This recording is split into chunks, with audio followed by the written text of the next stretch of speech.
Well, hello, y'all. Welcome back. This is Busy Boys Uncensored. I'm Macy. I'm Ja.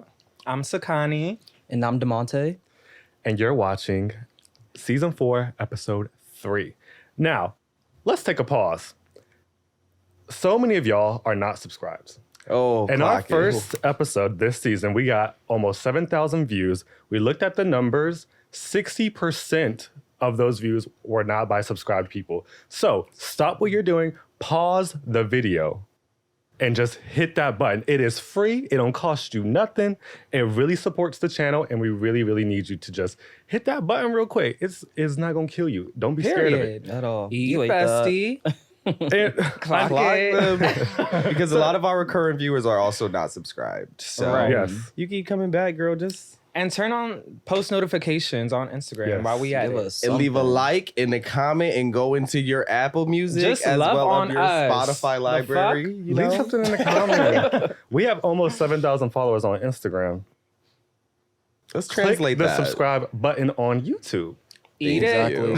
Thank you. Okay, and you guys know how we do it. What are we all listening to? I'll go first. I am streaming Past Life by Ariana Grande down. Eternal Sunshine Deluxe just came out, and you know, that's my girl, and she ate, and I knew she would eat, and now we're here. Absolutely. Yes, I enjoyed that as well. Spice just dropped a diss record called 11. Oh, And- Listen, Bambi from Love and Hip Hop. oh God. And it's so good, Auntie but drama. Spice is just an amazing artist to me. Like, even if it wasn't a diss song, She's very like, talented. Yeah. I just love her music. Like, she gets me up. So, mine is 11 by Spice. I'm gonna tap into that. It's so Period. good. she's fun. So mine is Miley Cyrus, Something Beautiful. Yeah.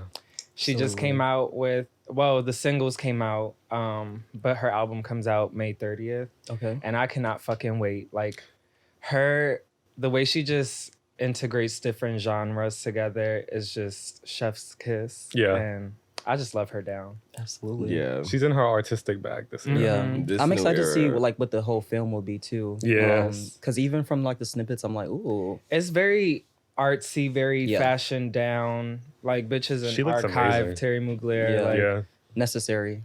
Yes. For me, I'm gonna throw it back a little bit. I feel like we haven't really given Summer Walker her flowers on the podcast. My sister. So I'm gonna say "Switch a Nigga Out" by Summer Walker, because "Still Over It" really did it for me, and it's still doing it. We need the next album though, so let's Yeah, drop that soon. she's going on tour with Chris Brown, so I feel like we're gonna get something new soon. Hopefully, She's already I mean- complaining about tour dates. I So. know, Yeah, I'm like, like, girl, girl, this ain't funny. Clock in, Like, You need to clock in. like we ready. Stop. Leave that playing. social anxiety at the house. Okay. But we stand with people who have that mental illness. Okay. we'll be cutting that. You can leave it in. Okay. So our icon of the week, our gay black icon of the week is La Roach. So I'm gonna do a little bio on him. So La Roach is an acclaimed image architect. He does not like being called a celebrity stylist. He likes to be called an image architect, which I find so beautiful. And he's a fashion icon. He is known for his ability to transform the wardrobes of high-profile clients, including Celine Dion, Anne Hathaway, Anya Taylor-Joy, Kerry Washington, and most notably, Zendaya. So he was born in Chicago, Illinois, and he rose to prominence through his distinctive approach to styling, blending high fashion with personal expression. And we all have to do a fun fact. And my fun fact about La Roach is that he judged on America's Next Top Model. Period. I actually haven't seen that season, so. I think that's when Rita Ora was. yeah, Mhm. when she was judging. Oh. Yeah. Mhm. So that was like It was toward 20 the end. like Yeah, 2010s, like for right sure. before it got canceled. It was like 2017, Was it 2018. like VH1 or MTV? One of those. Mhm. Yeah, I know that meme of Wendy Williams, like, Rita Ora, we're talking about you. Good morning, Rita Ora. We're talking about you. Anyways, back to my fun fact about La Roach is that he was the first Black recipient of the CFDA Stylist Award in 2022. Eat. Period. That's Mine major. is mine is that he became the first Black recipient of the Stylist of the Year award for the Hollywood Reporter. Absolutely. Mine is he was also a judge on Legendary, which should not have gotten canceled, but it's fine. I'm glad that we were there for the moment before they Yeah. erased it off of everything. Yeah. So yeah, Law, we just want to give you your flowers. You are We love you. You need to Yeah. come on. Absolutely. sit Come right style there, us. right there. Do You can sit something right like there. we ready. But yes, thank you, Law, for all your contributions to fashion and to pop culture at large. And now we're gonna jump into the episode. So I feel like as young adults, all in our mid to late 20s, we're all kind of having like that moment that we think that we should have things figured out by now, or we should be in a different place than we are. And shout out to SZA, because God bless those 20-somethings. Okay, she says something in the song. She's like, nothing into my name, and she's like 28 or something like that. And that song always stuck with me. Off Control, like that was a theme song to my early 20s. But this episode is all about the trials and tribulations of your 20s. We think that having open and honest conversations about what it looks like to actually be in your late 20s, and it'll help people feel more connected and not be so hard on yourself. So just remember, comparison is the thief of joy. And with that being said, my first question to all you lovely people is, where did you envision yourself to be at the age that you are now? And I can answer first. When I was like 16, I thought that I would be married by like 25, kids by 30. And I had like a whole little plan in my head, and none of those I'm currently 28, and none of those things have come to pass. And I just thought that I would be more, because when I was growing up, I wanted to be famous. I was like, I don't care how it's going to happen, I'm going to be wealthy, and I'm going to be famous, and I'm going to be rich. And I also wanted to be a marine biologist. But that's what I thought I was going to be. What did you think? I think for me, it's so funny hearing you talk about like a family and stuff, because every time I think of that question, I instantly think of my career. Like I don't even think of like where I would be romantically, or Got you. I guess I have in like in-depth conversations about it, but my first thought is always career. And when I was a teenager, especially during like the whole Tumblr era, when I was popular on there, I just felt like I was destined for fame. Like I was Girl, like, you was bitch, running them Tumblr streets, bitch. in the next few years, I'm gonna be famous. Like I just knew it. You cannot tell me. Like you talk about, I'm 29 now. At 21, I thought I'd be a millionaire. Like I was just like, I'm on the road to fame. Like, there's nothing nobody can tell me. I'm that bitch. And I just saw like immense success for myself. And my mom also just instilled in me kind of just being like, you can do anything. Like, my mom has turned her life around multiple times. I've seen it happen. So I just always felt like my mom literally would tell me when I was a kid, like, you could be the president. Like, you can do whatever you want to do. So like, I've always just felt like the sky is the limit. So when I was young, it just felt like, yeah, bitch, by the time you're in your 20s, you'll be rich. You're so smart and beautiful and gorgeous and just Smart, that beautiful, nigga already. gorgeous. Like, how would you not be a star in your 20s? So yeah, that's where I envision myself. Just like extreme stardom. Yeah. Yeah, so for me, when I was younger, it was more like just rich and famous. But when I was in college, that image kind of got like clearer, and it was more like, oh, I'm gonna start my brand, I'm gonna become like this icon and all these things, which again, it's like more career oriented. Like I thought by 28, that's when I would start looking for like a relationship and start like my family and stuff like that. But that image was so clear of me starting my brand and just climbing the ladder, and then just being known for this fashion house. And then like, in your early 20s, it's kind of like the sky is the limit and you're not scared of anything. You can go for anything, and life happens. And then the vision starts to become kind of blurred, because you're like, well, is that possible? So I feel like in my early 20s, it was just like all about my brand. And there was no way I wasn't going to be successful, and like it wasn't going to take off. And then again, just like life happens and things go left that you weren't prepared for. So that vision just becomes blurred, and it just doesn't seem attainable anymore, I feel like. And just to your point, like I feel like that happens more often than not. Yeah. And nobody talks about it. Yeah. Because people are afraid to seem like, oh, I haven't made it yet, so I'm never gonna make it. Yeah. So, and it's not true. Like, there's all these people who got in at their late 20s, like Taraji, Lady Gaga. The list goes on. Yeah. But it's just like, I feel like if more people spoke about that, Yeah. more people will continue chasing their dream instead of like, all right, I haven't made it by my late 20s, so let's just Yeah. stop chasing it and just become like, what is it called? I don't know. Like, discouraged is the Yeah. word. Yeah. Well, I do think the shifts are really important as we get older, because there does come a time where it's kind of like we do have to re-navigate if things aren't working out the way we did. Yeah. Because even for me, when I envisioned myself in my 20s when I was 16, bitch, top model, global, but this face will Yeah. be seen everywhere. Okay. And you know, it's not even like humbling sometimes. It's more like, what the fuck is actually going on? Because I don't know why people are saying like eat, but Hello? I'm like job. Like, Right. where are the gigs at? Hello? But even with that, because I don't really model as much anymore, and that's something I always wanted for like such a long time. If anyone ever told me that, it was like, I'm gonna be the top model. I'm booking bi-coastal everywhere. Like, I'm gonna be everywhere, global. But even as a dancer, it was like, I want to do that as well. And I was like trying to find a way to intertwine both of them at the same time, which is still like possible to this day. Yeah. But it also comes a point where it's kind of the shift happens and you have to re-navigate how things are going to happen. Yeah. While I do feel like I'm being very successful in the dancing career-wise journey, Yes.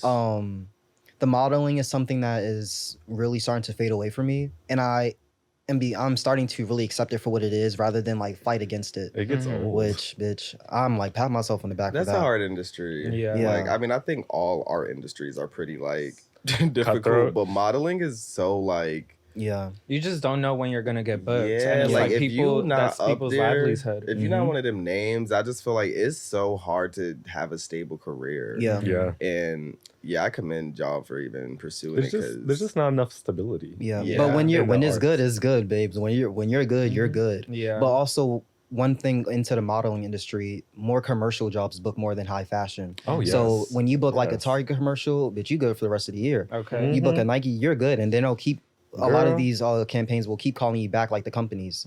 Girl, So I just when I got was a working- KFC casting the other day. Yo, Period. I know, was bro. John, I was rolling. I said, you're eating at KFC. And girl, I worked that self. Absolutely. Hello? You're gonna get it. Absolutely. I don't know if I really want to.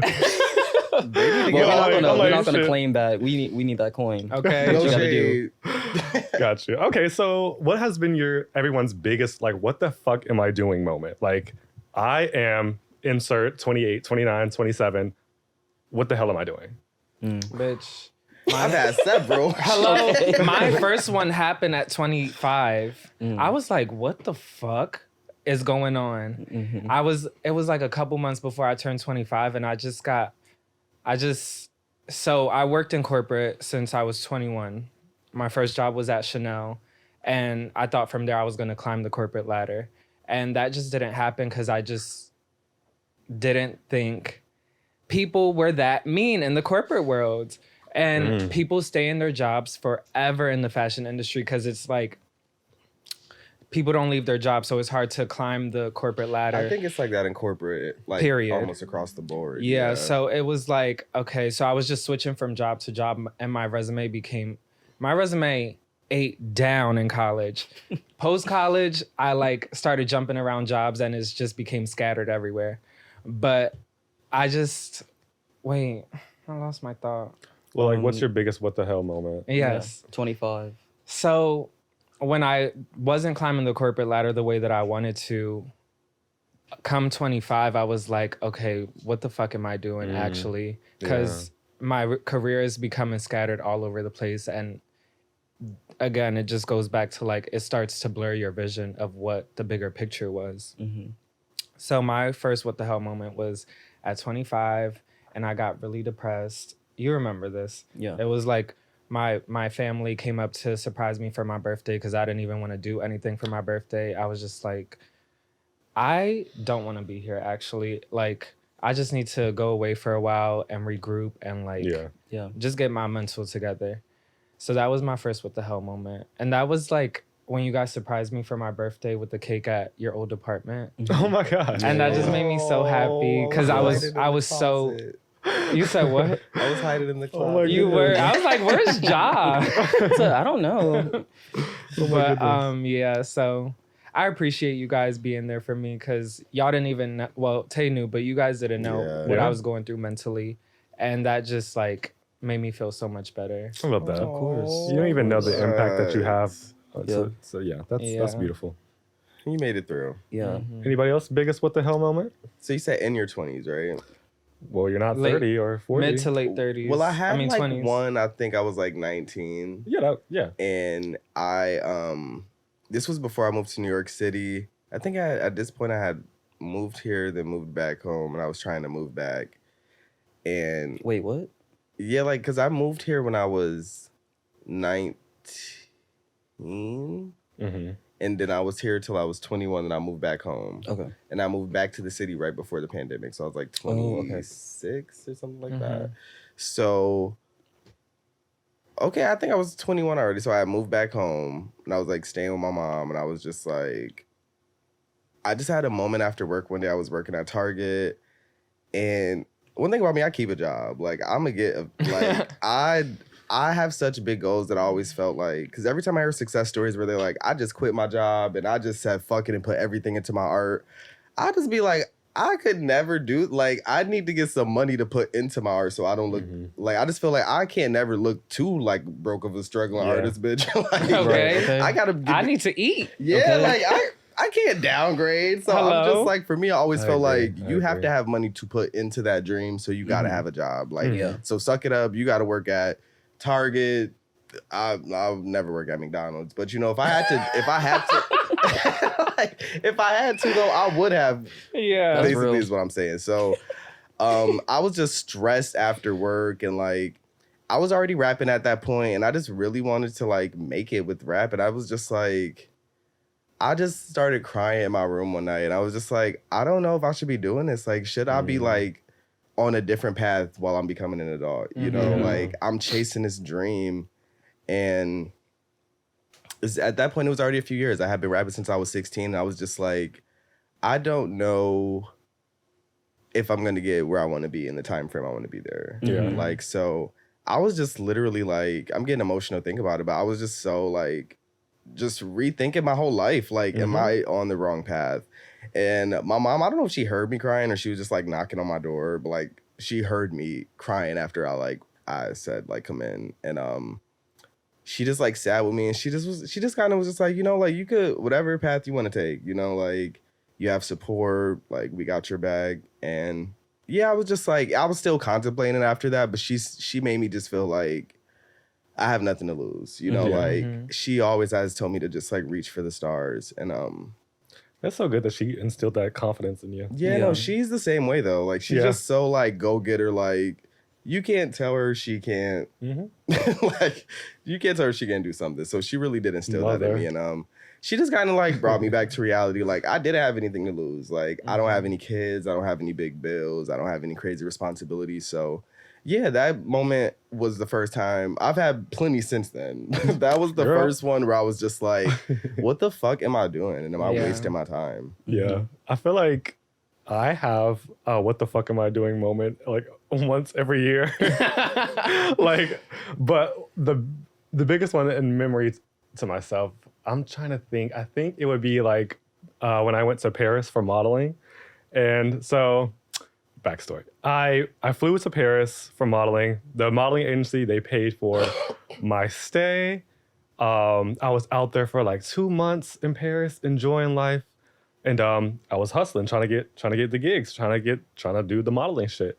So and y'all, when I tell you I went to Paris, I didn't book one thing.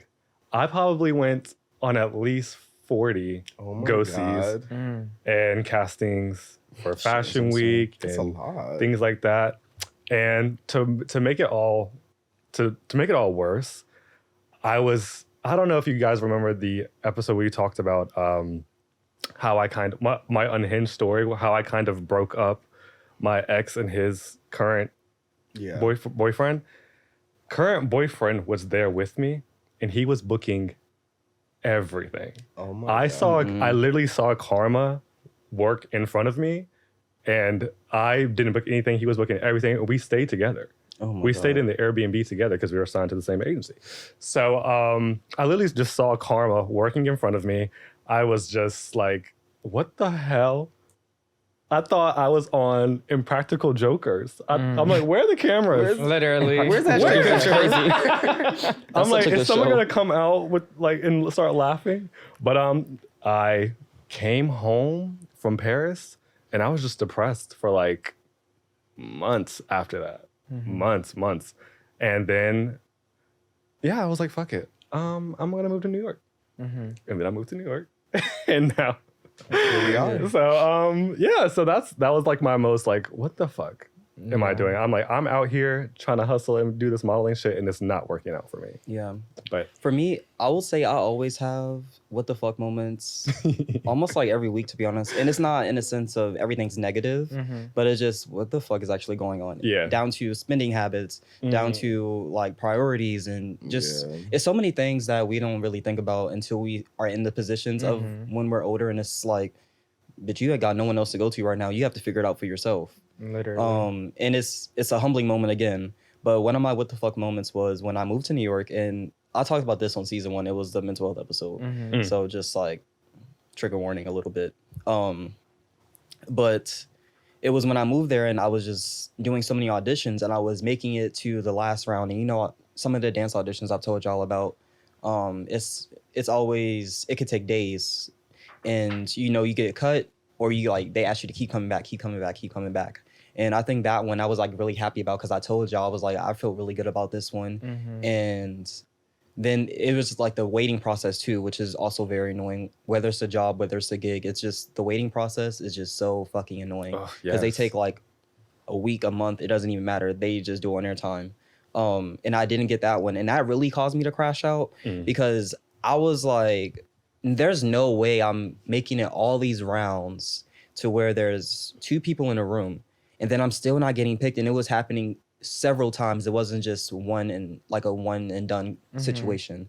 So that was a what the fuck moment as far as like me just honestly not wanting to just audition for anything. And it's like, it has to make sense, but also that was a what the fuck moment to really like shift gears in my mind to not put so much pressure on myself to actually get the job. So if I don't get it, I still feel a little upset, but I'm not like, I'm not like really angry because that's how I felt when it happened. Hell yeah. But also it put me in a position to step more into a role where I feel even more confident and comfortable because it's my work. So more director, choreographer roles. So that was, that moment really, that shifted everything for me. And I say that all the time because it's something that still sticks with me to this day. And it's also like a constant reminder when something isn't going your way, it's okay. Just set back and you don't have to like force it. Don't fight against it because it makes you feel even worse. Yeah. And listen to what the universe is trying to tell you. Yeah. Because there's always a message when there's a no or a redirection. Yeah. So it's literally your job to take a step back and look at the bigger picture, look at what the universe or God is trying to tell you. Yeah. Because even thinking too, it's you think about it, you could be thinking about like a redirection, but you're not actually applying the action to do it. So it's always like the thought can always be there, but are you actually going to listen this time? Right. Yeah. Let's bring it positive. What's something that you're super proud of yourself that you've accomplished in your 20s? I think like my first like big music accomplishment was making the Telfar Bag song and getting recognition from Telfar. And I just wrote that song out of like anger. I just stopped fucking with this nigga. I was just like mad, just like he don't know who the fuck I am. Like every time I'm mad at somebody, I just be like, they gonna regret this so much. They're gonna like, be sick. They don't recognize like not only am I a great person, but I'm gonna be like a successful person. So I just feel like, y'all gonna regret this shit. But I was just in my bag writing that song and like I just yeah, I just feel like looking back, it was just like I was the first artist to make a song about a Telfar bag. Then it's like a lot of people did it after. Not saying they did it because of me, but just to be the first to do it, you know, it's just like a nice like notch under your belt. Like, Yeah. Bitches ain't do it, so me. Yeah, like so. Tastemaker. And also it was also just like, my intention wasn't for him to hear it or see it. Like it just was, I just did it because I just had one and thought it was a cool bag. Like so, just to have like a organic process with making it and then having like success from it and being able to meet him and work with him, like it was just really cool. So for me, I think it also just showed me like I did all of that without a team. Like, you know, we styled the music video. Like I did everything by myself via email and just like him just fucking with me and seeing the vision. So it just showed me too, like you don't always need like, it's not always like how you think it is, you know, like you don't always need that person to connect you, or you don't always need like an entire team. Sometimes it's just organic. Yeah. So that moment kind of just showed me like, you know, trust the process and just like do what you love and do it. Like I felt like it showed me like the success will come naturally. Yeah. I think for me, my biggest accomplishment to myself is me still here, me still trying. I feel like people always indicate success with money or like, you know, just different accolades. I think my biggest success to me is just still here, still going for it. 'Cause you could easily give up, easily just say, I'm done with this shit. I'm not doing it no more.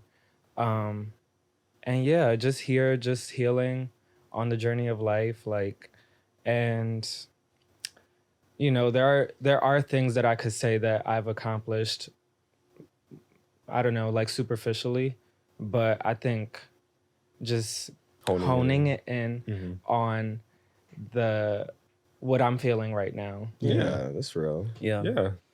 I would say for me, one of my biggest accomplishments so far in my 20s would be, honestly, it would just having people see my work and just seeing my artistry, and I'm so much more confident in what I can do. So I would say just growing in my confidence.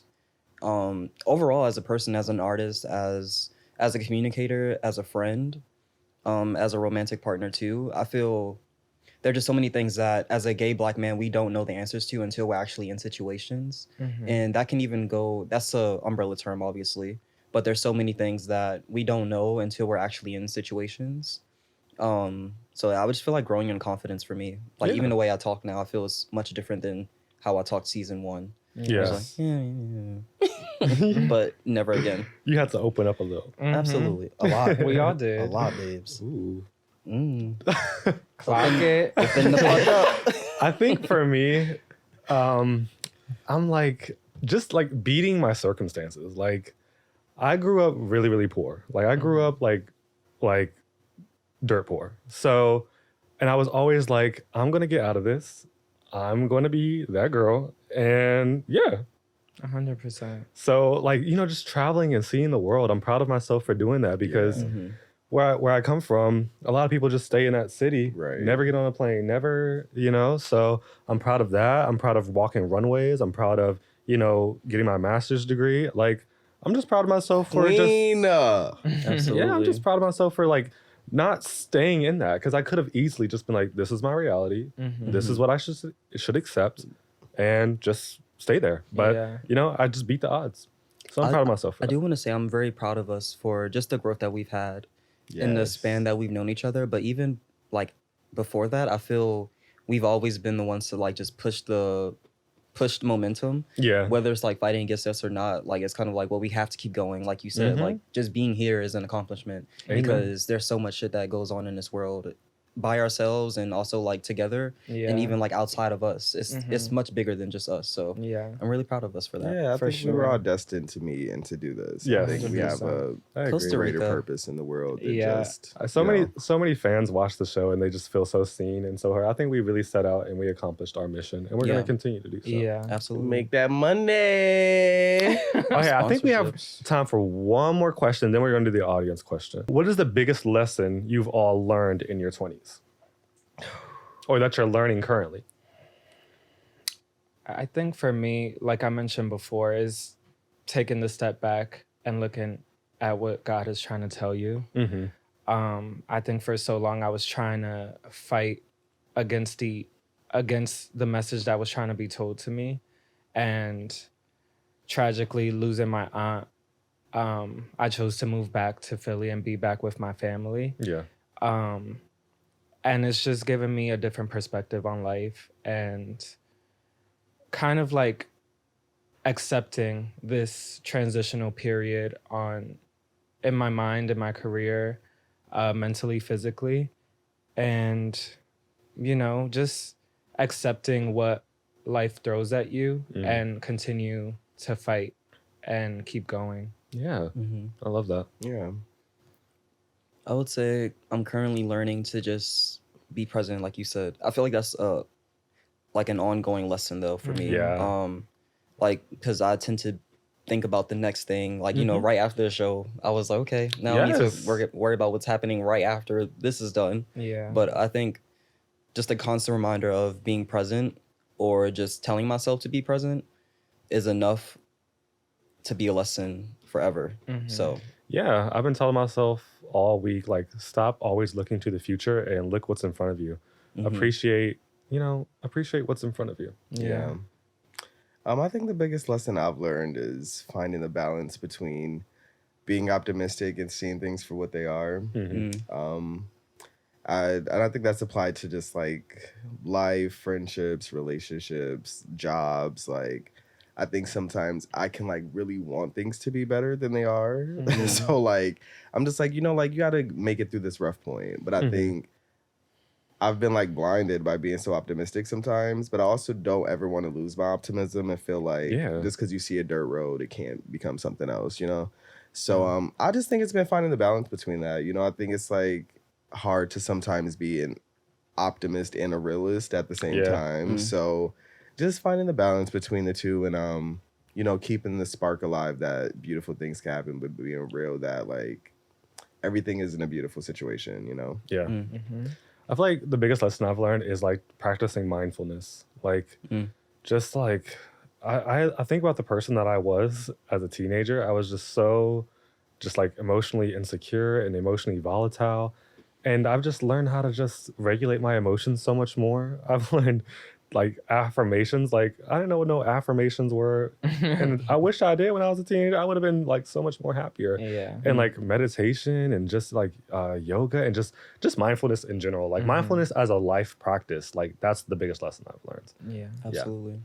But yeah, that's this episode. We hope that this episode could just be like a big warm hug from all four of us, and just let you know that, you know, we see you, we hear you. We're going through the same shit that you're going through. The 20s are hard, but we gotta stick it out so we can get to those 30s and flourish.